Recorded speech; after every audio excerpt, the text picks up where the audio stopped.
영광의 세대 10. 영광을 발산하다.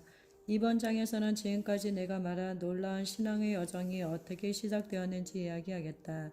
나는 하나님과 동행하는 여정 가운데 영광을 발견했다. 또한 영광을 발산하고 흘려보내는 법을 배웠다.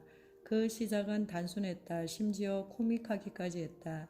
나는 모기를 싫어한다. 특히 아열대 지역을 여행할 때 모기는 매우 성가시다. 내가 가는 곳마다 엄마 모기가 저녁 식사 종을 울리며 얘들아 오늘 메뉴는 브루스다 하고 외치는 것 같아. 각지에서 몰려든 모기는 그 피해 능력이 있네라며 콧노래까지 불러댔다. 나는 어디를 가든 모기떼의 타깃이 된다는 생각에 마음이 매우 불편했다. 그래서 기도했다. 아버지, 저는 열대 지역에서 사역하는 것이 힘들지 않습니다. 아무리 땀을 많이 흘리고 기운이 소진되어도 견딜 수 있습니다.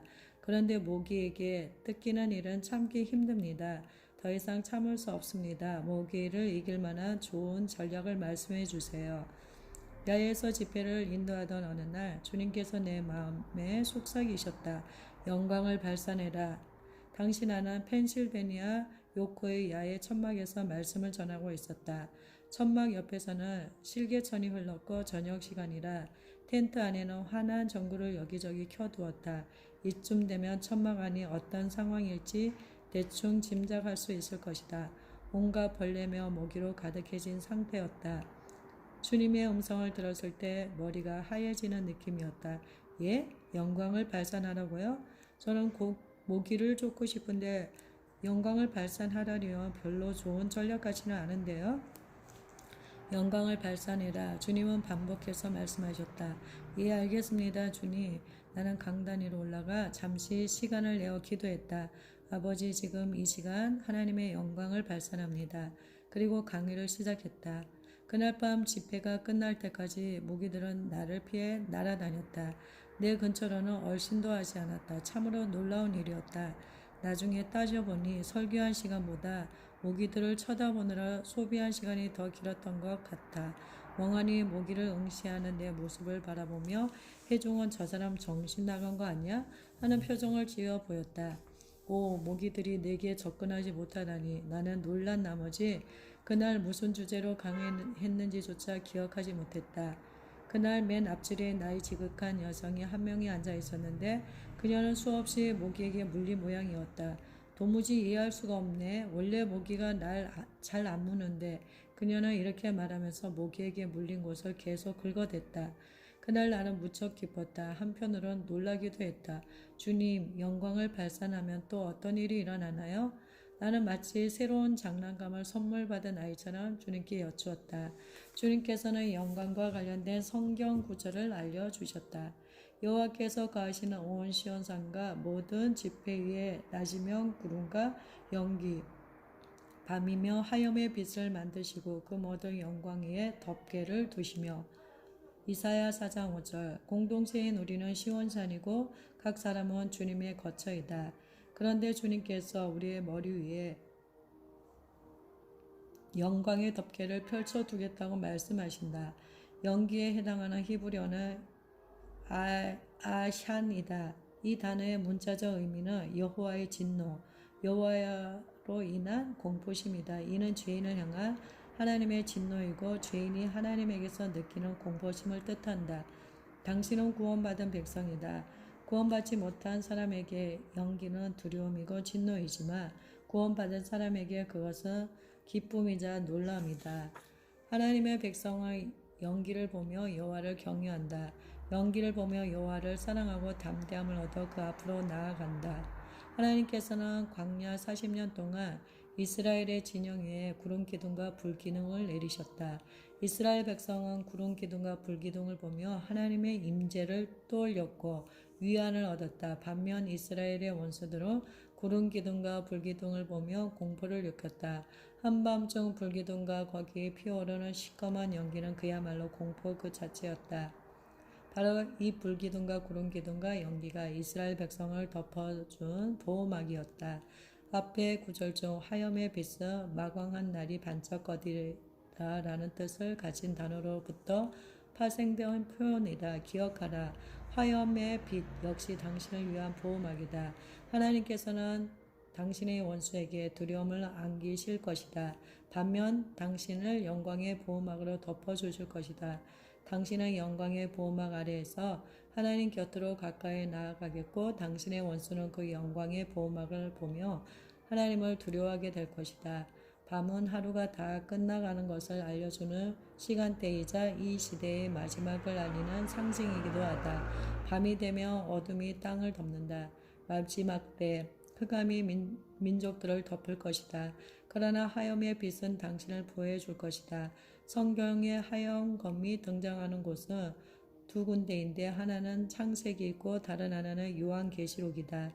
창세기의 기록대로 하나님께서 임명한 두 케루빔과 두루 도는 불칼 이 생명나무의 길을 지켰다. 그리고 요한계시록의 기록대로 예수님의 입에서 하얀 검이 나온다. 당신은 이 땅 위에 영광이 발산되는 통로이다. 누구도 당신의 생명을 가져갈 수 없다. 당신은 영광을 발산해야 한다. 당신의 원수는 결코 형통할 수 없다. 덮개, 보호막에 해당하는 히브리어는 후파이고 그 뜻은 천막, 덮다, 가리다, 보호하다이다. 영광과 관련한 보호막을 가장 잘 보여주는 그림은 아마 TV 드라마 스타트rek의 한 장면일 것이다. 주인공들이 탄 우주선의 보호막을 두르면 그 어떤 것도 침투해 올 수 없다. 영광이 그렇다. 우주선의 보호막과 하나님의 영광의 차이가 있다며 우주선의 보호막은 적군의 공격에 의해 그 강도가 점점 약해지는 반면 하나님 영광의 보호막은 어떤 공격에도 약해지지 않는다는 것이다. 바로 이것이 히브리어 후파가 보여주는 그림이다. 후파는 당신을 덮어주고 감싸주며 보호해준다. 무엇으로부터 보호하는가? 원수의 공격과 죽음과 부패로부터 우리를 보호해준다. 어떤 바이러스도 하나님 영광의 후파를 뚫을 수 없다. 총알도 포탄도 영광을 관통하지는 못한다. 질병도 통증도 이 세상 그 어떤 것도 그러하다. 당신은 영광이 무엇인지 아는가? 하나님께서 그러하신 것처럼 우리 또한 그러하다. 우리 역시 예수님께서 행하신 일을 할 수 있다. 우리 역시 영광의 능력으로 사명을 완수할 수 있다. 하나님의 보호막 아래에서 예수님께서 이 땅 위를 거니셨을 때 어떤 질병도 예수님을 괴롭히지 못했다. 물론 예수님은 모든 면에서 우리처럼 시험을 받으셨다. 하지만 그 모든 것을 극복하고 이기셨다. 한 번은 예수님의 말씀에 분노한 사람들이 그분을 절벽 아래로 밀어 떨어뜨리려 했다. 하지만 하나님의 영광의 후파가 예수님을 감싸 보호했다. 그래서 예수님은 그들 사이를 지나 유유히 빠져나올 수 있었다. 심지어 그들은 자신들을 지나가시는 예수님을 보지도 못했다.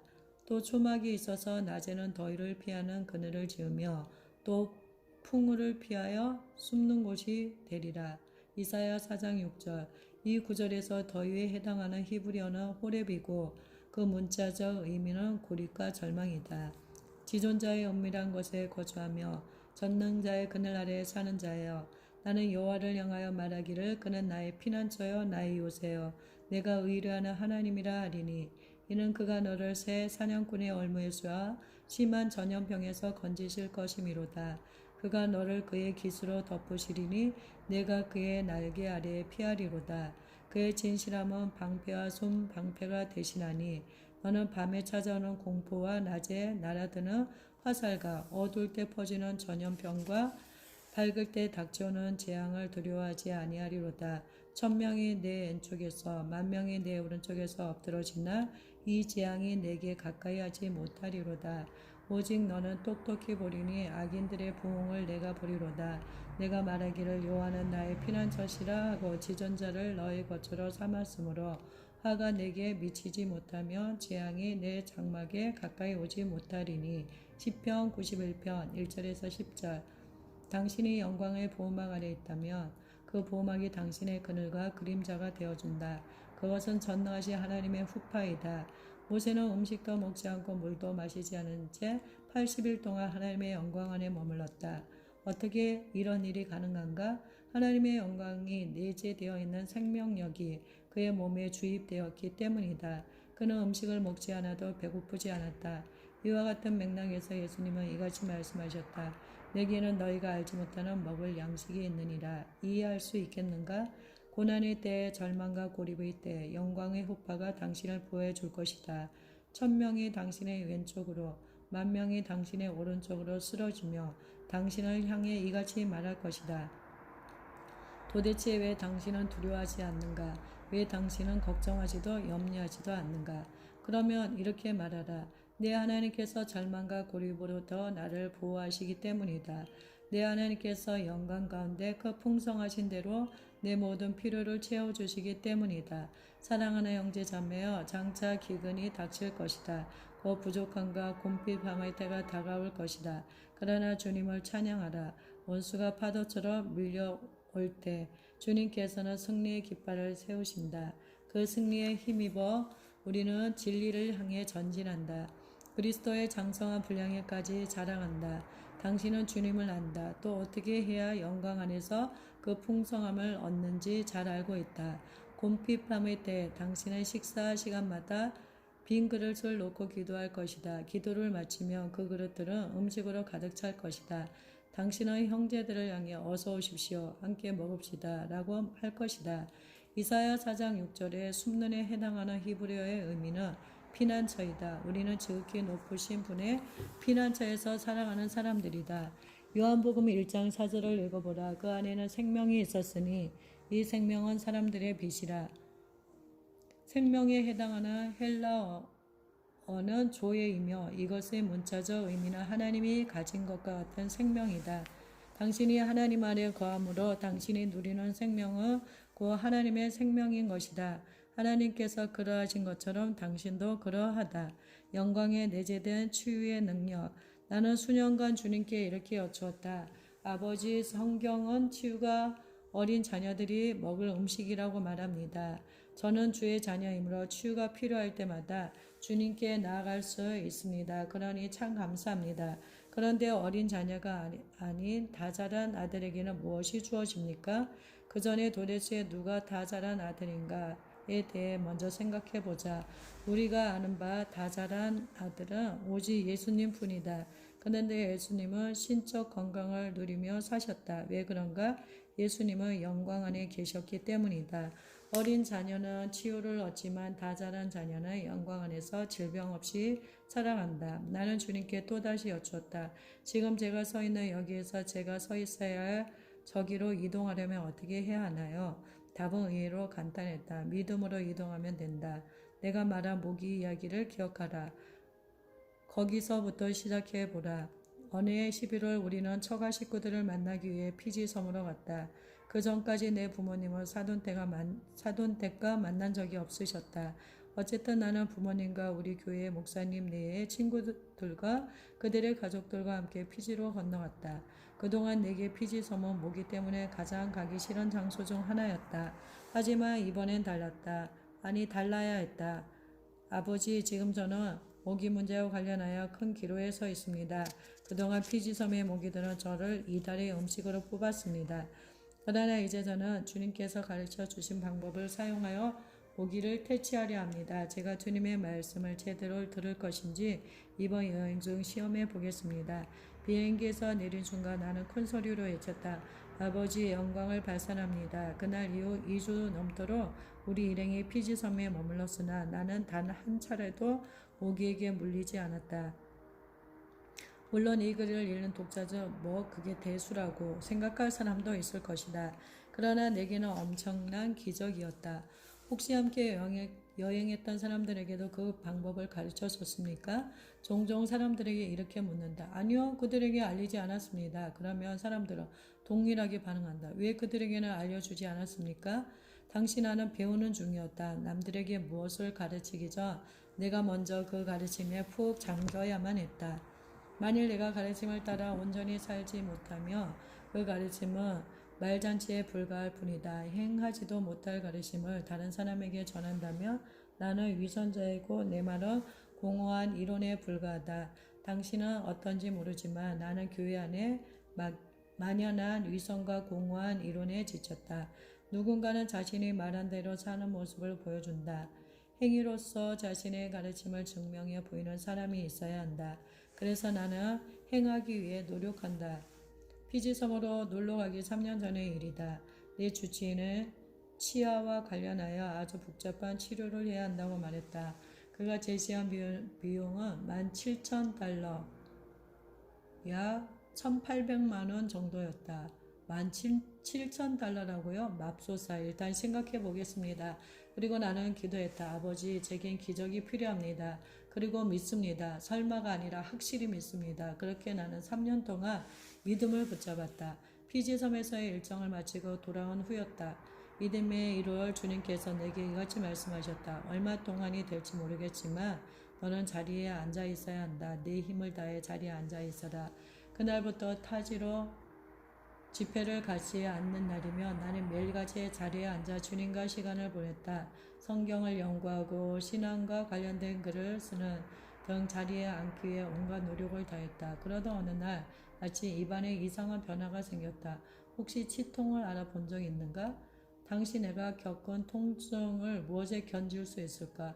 이 하나 빠지는 아픔은 그때 통증하는 비교조차 할 수 없었다. 입안에서 4개의 치아가 서로 다른 방향으로 솟아오르는 느낌이었다.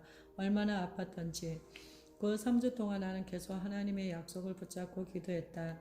그리고 3주가 지났을 때 통증은 극에 달했다. 나는 응답을 기다리느라 지쳤다. 그 상태에서 하나님께 여쭈었다. 아버지, 지금 제게 해주실 말씀이 있습니까? 영광을 발산하라. 주님께서 말씀하셨다. 나는 속으로 아주 작은 목소리로 선포했다. 주님, 제 치아를 향해 영광을 발산합니다. 순간 누군가 갑자기 전기 코드를 뽑아버린 느낌이 들더니 통증이 감쪽같이 사라져 버렸다. 다시는 치통으로 인해 고생할 일이 없었다. 나는 주님께 여쭈었다. 주님, 왜 3주 전에는 말씀해 주지 않으셨습니까? 왜 그때 내게 묻지 않았느냐? 전 세계를 돌아다니며 어떤 상황에서든 먼저 하나님께 여쭈어 보십시오 라고 강조해 왔던 내가 그 사실을 까맣게 잊고 있었던 것이다. 그리고 5월이 되었다. 내 아버지의 74번째 생신날, 우리는 아버지를 위해 바비큐 파티를 열었다. 아버지는 바비큐 스테이크를 좋아하셨고 나는 그릴에서 요리하는 것을 좋아했다. 생신날 아침 나는 집 앞 정원에 잔디를 깎고 손님들을 맞이하기 위해 멋진 옷을 차려입었다. 우리 집 앞 정원은 꽤 넓다. 그리고 봄에는 모기가 득실됐다. 하나님, 지금 저는 제 믿음을 시험해 보려 합니다. 정원 전체에 영광을 발산하겠습니다. 5월의 야외에서 그것도 저녁에 조명을 환히 밝히고 잔디에 앉아 식사를 한다고 생각해 보라. 그것은 마치 나방, 모기, 하루살이 등 온갖 벌레들을 초청하여 파티를 여는 셈이다. 그러나 그날 모기는커녕 벌레 한 마리도 보이지 않았고 모든 사람이 잔디에 앉아 맛있게 음식을 먹었다. 하나님 정말 놀랍습니다. 혹시 영광이 다른 유해물도 쫓아낼 수 있나요? 나는 하나님께 여쭈었다. 물어보나마나 마귀는 영광을 싫어한다. 그날 우리는 주님 안에 거한다. 그러므로 그리스도를 떠나서는 하나님의 생명을 얻을 수 없다. 그리스도를 떠난 사람이 의미 있게 살아갈 방법은 없다. 우리는 그리스도 안에서 살고 움직이고 생명을 얻는다. 영광과 불멸성은 빛 안에 존재한다. 그런데 그 빛은 바로 예수 그리스도이다. 당신은 그리스도 안에 있고 그리스도는 당신 안에 사신다. 그리스도께서 그러하신 것처럼 당신도 그러하다. 그리스도의 빛은 하나님의 영광, 곧 생명의 빛이다. 그 빛은 부패, 곰팡이, 왜곡, 노, 오염, 악취를 허락하지 않는다. 여기 영광으로 인해 벌어진 놀라운 사건이 하나 더 있다. 이스라엘 백성은 40년 동안 척박한 광야길을 걸었는데 롯도 헤어지지 않았고 신도 닳지 않았다. 영광이 함께하였으므로 그들은 매일같이 초자연적인 만나를 먹을 수 있었다. 그들에겐 우리가 알지 못하는 음식이 있었던 것이다. 1940년, 1960년 아프리카와 여러 열대지역 국가에서 사역했던 사람이 있다. 어느 날 그는 하나님의 영광이 후파처럼 펼쳐져 자신을 보호하는 환상을 보았다. 그리고 자신이 본 그 환상을 믿으며 영광을 발산하는 사역을 펼쳤다. 그는 주로 저녁 시간에 교회들을 순회하며 집회를 인도했는데 교회 대부분은 짚을 엮어 지붕을 엮은 허름한 건물이었다. 저녁에 집회를 인도했으므로 교회 안에 석유등을 켜 어둠을 밝혔다. 덥고 습한 정글에서 밤에 등을 켜며 사방에서 이름 모를 벌레들이 때로 몰려든다. 그런데 이 사역자는 영광의 능력을 잘 알고 있었다. 그래서일까 하나님의 영광이 그의 보호막이 되었다. 놀랍게도 벌레들이 등불 곁 10m 근처까지 얼씬도 못했다고 한다. 그뿐만이 아니다. 그가 발산하는 영광의 테두리 안에 들어온 사람들은 어떤 병을 갖고 있든 그 즉시 나았다고 한다. 하루는 그가 백화점 판매대에서 양복 한 벌을 샀다. 그 당시엔 정장을 입고 사역하는 것이 관리였기 때문이다. 그는 7년 동안 밀리가 열대 지역을 휘젓고 다니며 복음을 전했다. 그러나 그 7년간 양복을 수선하거나 세탁한 적이 한 번도 없었다고 한다. 그가 자켓을 벗으며 새것 냄새가 났다. 매일 새 옷을 입는 것과 다름없었다. 어떻게 이런 일이 가능한가? 곰팡이, 부패, 썩은 냄새, 땀, 얼룩 등 그 어떤 것도 그의 옷에 닿을 수 없었다. 왜냐하면 그가 영광 안에 거했기 때문이다. 나는 주님께 아뢰었다. 주님, 그에게 일어난 일이 우리에게도 일어나게 해주세요. 내 살을 먹고 내 피를 마시는 자는 영생을 가졌고, 예수님께서 말씀하셨다. 나는 세상의 빛이니 나를 따르는 자는 어둠에 다니지 아니하고, 그리스도께서는 율법의 저주로부터 우리를 구해 주셨다. 그 대신 우리를 위해 스스로 저주를 당하셨다. 성경에 기록된 대로 나무에 달린 나무마다 저주를 받기 때문이다. 저주는 무엇인가? 한마디로 말해 죄로 인한 질병 그리고 사망이다. 저주로 인한 파멸과 부패는 예수 그리스도의 보혈에 의해 제거되었다. 이는 예수님이 생명이시고 이 세상의 빛이시기 때문이다. 그분의 보혈에는 생명이 담겨 있다. 그러므로 예수님의 보혈은 사망과 저주를 끊어낸다. 이처럼 영광은 죄와 질병과 사망과 부패와 파멸을 제거한다. 사도행전 2장을 보라. 오순절에 성령의 능력을 입은 사도들을 통해 수많은 표적과 이적과 기사가 일어났다. 예수님은 영광 안에 계셨고 사도들은 예수님 안에 거했다. 그래서 그날 영광이 대거 방출되었다. 사도행전 3장을 보라. 모태에서부터 걷지 못하던 한 남자에게 놀라운 일이 일어났다. 그는 하나님의 영광 안에서 처음으로 걸었다. 사도행전 4장에서 사도들은 복음을 전하다가 매를 맞고 옥에 갇혔다. 사내들인 공예는 그들을 불러다가 다시는 예수의 이름으로 말하지 말라고 경고한 후 풀어주었다. 하지만 그들은 예수의 이름으로 기도했다. 그러자 그들이 기도하던 장소가 흔들리기 시작했다. 그들은 또다시 성령의 능력으로 충만하게 되었다. 사도행전 5장에서는 일종의 전환점이 생겼다. 놀라운 변화가 일어난 것이다. 사도들은 또다시 영광 안에 잠겼다.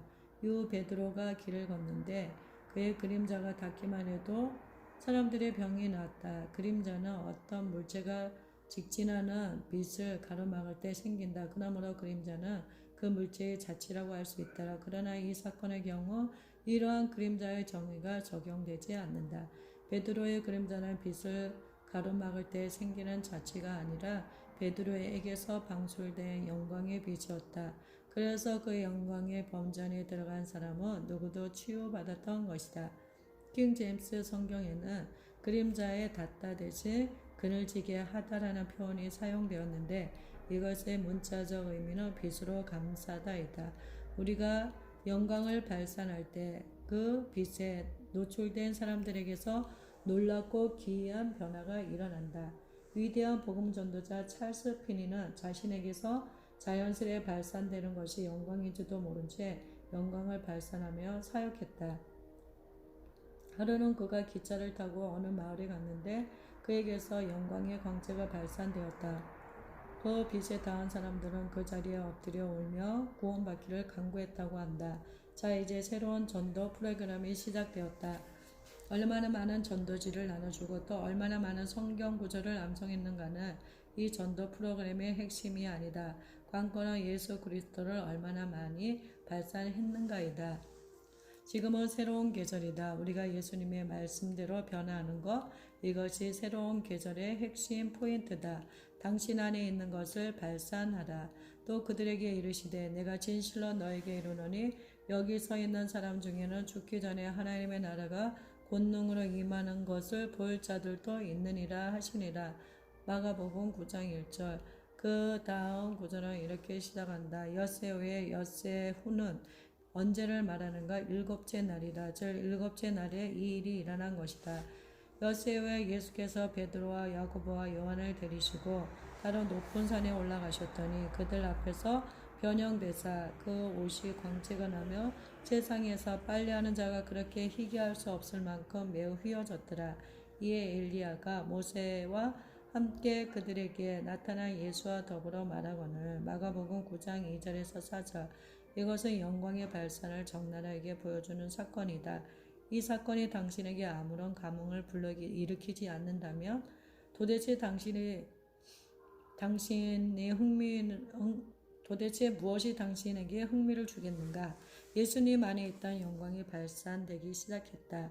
이에 예수님의 외모는 물론 그분이 입고 계신 옷도 변화되었다. 그뿐만이 아니라 예수님의 영광은 자연계와 영계의 경계까지 무너뜨려 버렸다.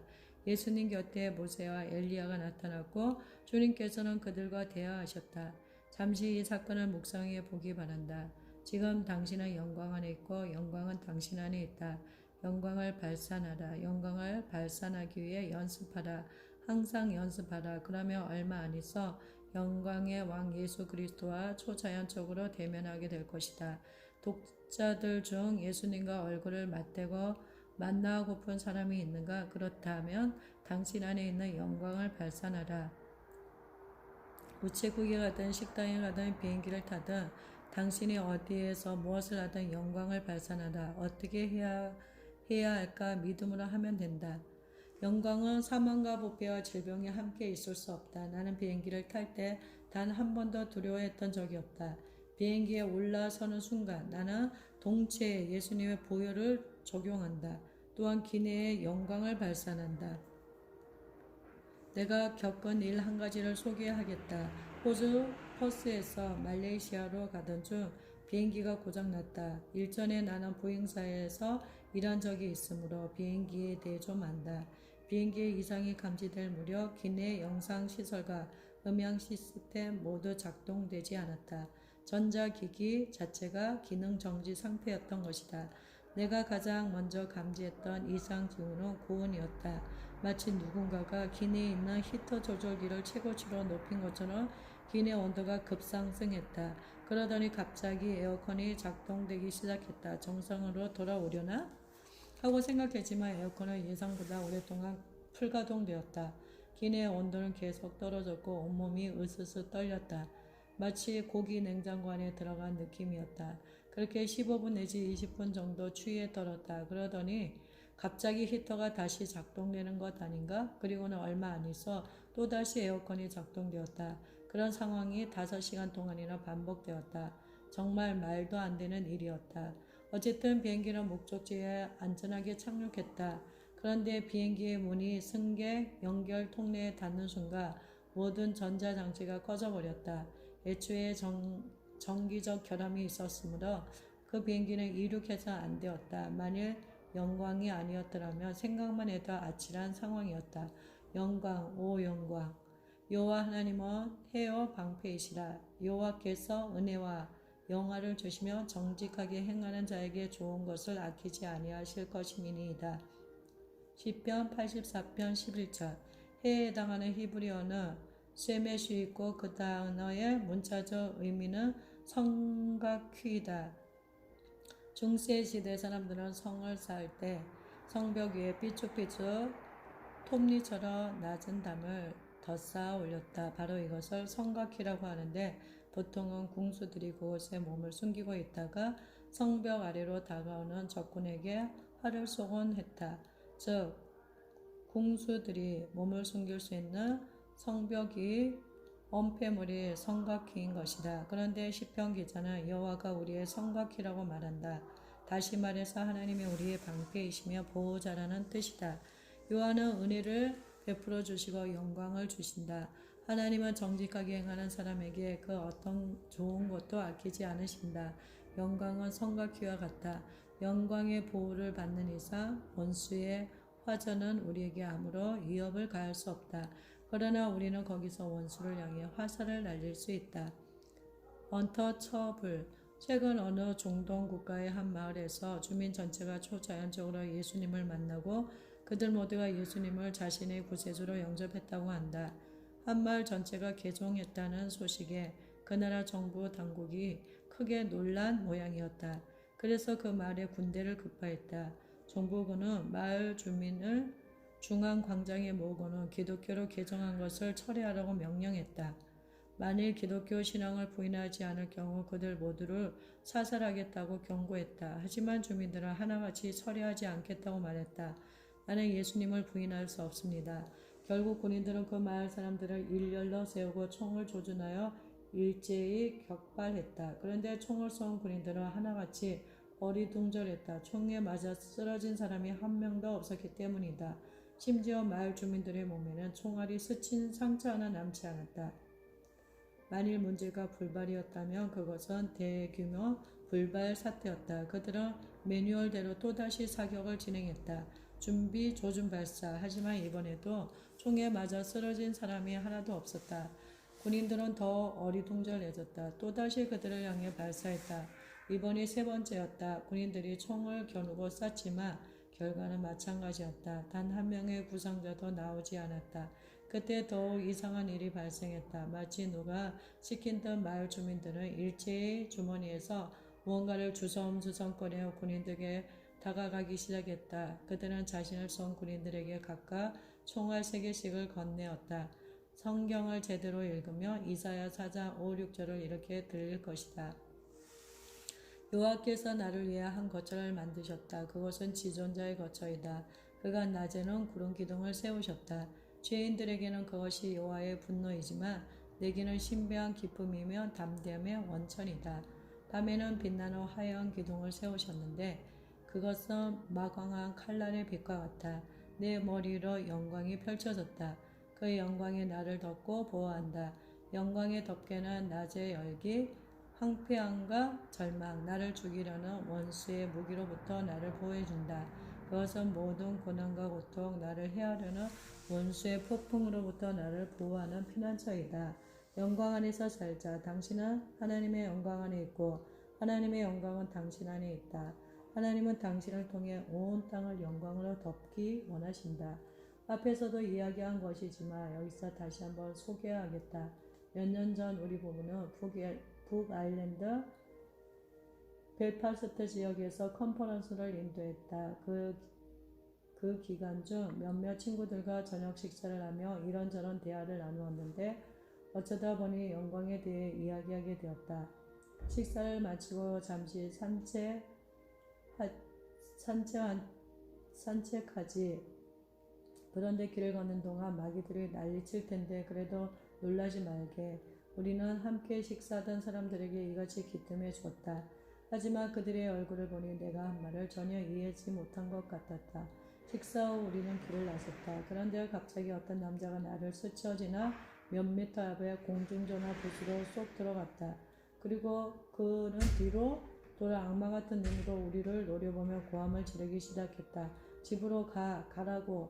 이때 우리 일행주 한 명이 크게 놀라 뒷걸음치며 말했다. 저 사람 뭐지? 내가 대답했다. 귀신 들렸네. 별일 아니니까 걱정하지 말게. 나는 주님께 그 귀신을 쫓아도 될지 여쭈었다. 하지만 주님께서 아무 말씀도 하지 않으셨으므로 나 또한 아무 조치도 취하지 않았다. 거기서 30m쯤 더 갔을 때였다. 2명의 여자아이가 길에 서서 이야기하는 모습이 보였다.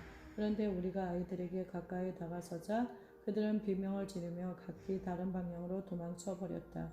이번에도 우리 일행은 기겁하며 도대체 저 아이들 뭐지? 라고 말했다. 마귀의 짓이야. 초자연적이라는 영역을 탐험하는 동안 우리는 일상이 표적과 기적으로 가득 찰 것을 기대하게 된다. 그러므로 이 신앙의 여정은 문자 그대로 모험이다. 성령의 인도하심을 온전히 받으라. 당신은 온전한 마음으로 성령을 따르는가 아니면 반쯤 뜨거워진 냄비와 같은가.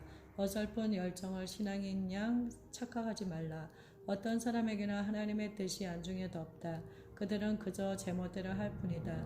우리는 성령님께 붙잡혀야 한다. 두려워하지 말라.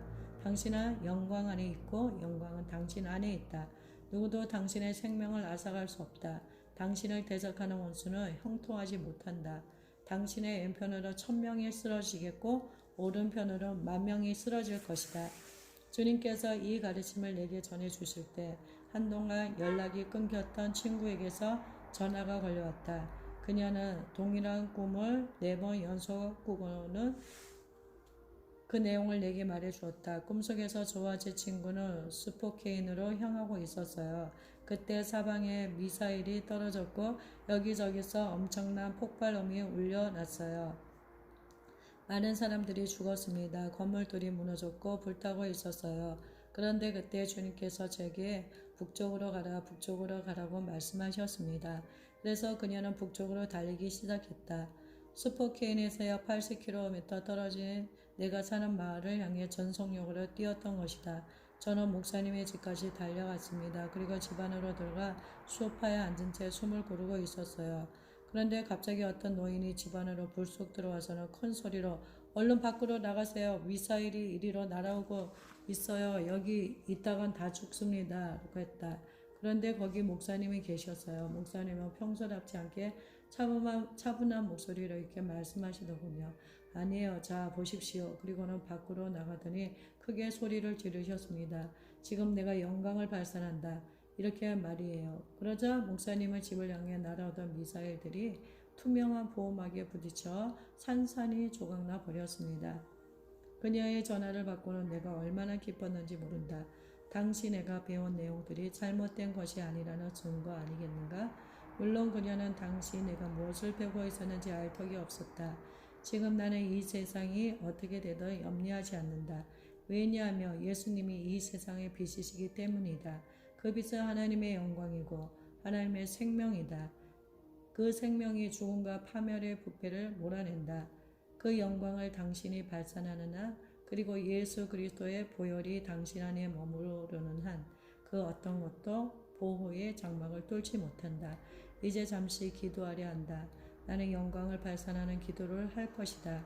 이 글을 읽는 사람은 이 기도에 동참하기 바란다. 자신 안에 있는 것을 발산하라. 만일 당신의 병을 앓고 있다며 그 아픈 부에 영광을 발산하라. 혹 당신의 지인 중 치유가 필요한 사람이 있다며 그를 향해 영광을 발산하기 바란다. 아버지, 이 시간 예수님의 이름으로 기도합니다. 아버지의 말씀이 진리이기에 감사드립니다. 우리는 영광 안에 거하고 영광은 우리 안에 거합니다. 아버지, 우리의 의지를 들여 간구하니 성령으로 그 능력으로 우리를 채워주소서. 우리가 영광을 발산할 때 아버지의 영광을 우리에게 부어주소서. 예수님의 이름으로 명령한다. 모든 질병과 통증과 사망과 파멸은 내 몸을 떠날지어다. 지금 이 시간 하나님의 생명으로 우리를 채워주소서. 아버지, 우리의 가정과 삶의 모든 영역과 그곳의 모든 갈라진 틈을 향해 영광을 발산합니다. 예수님의 이름으로 명령한다. 생명이 아닌 모든 것, 부패와 질병과 썩어질 것들은 내 삶과 가정을 떠날지어다. 아버지, 이제 이 가정과 이 몸과 이 삶은 영광의 보좌가 마음껏 다스리는 하나님의 초소임을 선포합니다. 이 시간 간구합니다. 내 삶에 보호의 벽을 세워주소서. 영광이 있는 곳에는 어떤 것도 부족하지 않습니다. 그래서 아버지께 감사드립니다. 우리가 이해하는 것 이상으로, 우리가 간구하는 것 이상으로, 우리가 생각하고 따져보고 상상한 것 이상으로 하나님께서 우리의 모든 필요를 채워주시되 주권적으로 또 초자연적으로 채워주시니 감사드립니다. 하나님께서 우리의 필요를 채워주시는 것은 그리스도께서 그러하신과 같이 우리 또한 그러하기 때문입니다. 그리스도께서 풍성하신 같이 우리 또한 이 세상에서 풍성하기 때문입니다. 감사합니다. 아버지 감사합니다. 아버지 감사합니다. 예수님 이름으로 기도합니다. 아멘. 하나님께서 주신 예언의 말씀, 나는 얼굴을 마주하고 나를 알아갈 세대를 일으키고 싶었다. 이것은 내 마음속 오랜 갈망이었다. 나와 내 백성을 갈라놓은 종교적 걸림돌을 제거하고 싶구나. 이 세대는 얼굴과 얼굴을 맡은 채 나를 알아갈 세대이다. 그래서 나는 이 세대에게 그리고 내 백성에게 말씀을 깨닫는 지혜를 부어줄 것이다. 나는 그들에게 내 영을 보내어 그들로 하여금 계수의 숨결을 느끼게 하고 말씀을 깨닫게 할 것이다. 나는 내 백성의 착오를 풀어줄 것이다. 그것은 전통과 이성이라는 사슬이다. 그 사슬에 묶여 있으므로 내 백성이 하나님 나라에서 멀어졌다. 나는 이 세대 중 너희를 선택하였다. 너희는 왕의 공정을 걸을 것이다. 멀리 있는 것처럼 느껴지던 그 땅을 밟게 될 것이다. 그리고 전례 없는 방식으로 나를 알게 될 것이다. 이전 세대는 꿈꿔보지 못한 방식으로 나를 알게 될 것이다. 내가 너희 속에 깊은 갈망을 불어넣는다. 이에 너희는 나의 깊은 것, 그 지극히 높으신 분의 은밀한 것을 알고 싶어 어쩔 줄 몰라 할 것이다. 너희는 특별한 세대이다. 너희는 약속의 성취, 곧 일의 결국을 목도할 세대이다. 너희는 사람들 앞에서 나를 찬양하도록 선택한 세대이다. 너희는 나를 충만히 아는 지식에 이를 것이므로 자연스레 나를 찬양할 것이다. 오늘 밤 내 백성에게 말한다. 나는 이 순간을 오랫동안 기다려왔다. 이제 내 갈망이 충족되므로 내 마음 또한 만족하도다. 앞으로 나는 너희를 성령의 영역으로 들여보낼 것이다. 그것은 너희가 요구한 것 이상으로 생각한 것 이상으로 이성적으로 판단하고 본성에 따라 이해한 것 이상으로 엄청난 모험이 될 것이다. 너희의 육신은 이해하지 못해도 너희의 육신은 이것을 이해하지 못해도 너희의 영혼은 이 모험을 갈망할 것이다. 왜냐하면 너희는 내 형상대로 내 영광을 위하여 지음받은 내 백성이기 때문이다. 너희가 내 길을 알 것이기 때문이다.